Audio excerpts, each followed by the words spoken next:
যুক্তরাষ্ট্রের প্রকাশিত জাতীয় নিরাপত্তা কৌশলকে ঘিরে ইউরোপ জুড়ে চলছে আলোচনার ঝড়। হোয়াইট হাউস ও ব্রাসেলসের মধ্যকার দীর্ঘদিনের সুসম্পর্কে এবার ফাটল ধরল বলেই মনে করছেন ইউরোপীয় নেতারা। ৩৩ পৃষ্ঠার এই নথিতে ইউরোপীয় ইউনিয়নের কথিত সেন্সরশিপ নীতি, সামরিক সক্ষমতা, গণতান্ত্রিক অধিকার নিয়ে সমালোচনা করা হয়। এতে চটেছেন ইউরোপীয় নেতারা।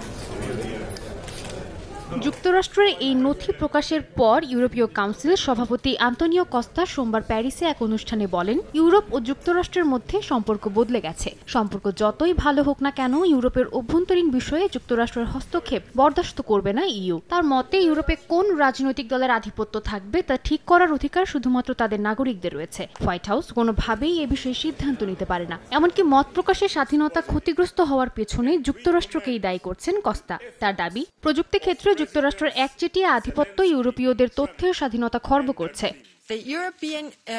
ইউরোপীয় ইউনিয়নের পররাষ্ট্র নীতি প্রধান কাজা কাল্লাস বলেন, সংস্থাটির উচিত নিজের ওপর বিশ্বাস রাখা। একই সঙ্গে তিনি দাবি করেন, তাদের বিরুদ্ধে আনা অভিযোগের একটিও সত্য নয়।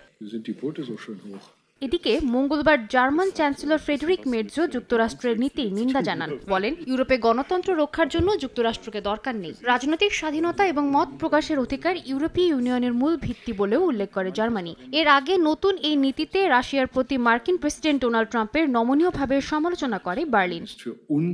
সাদিয়া তাসনিম, সময় সংবাদ।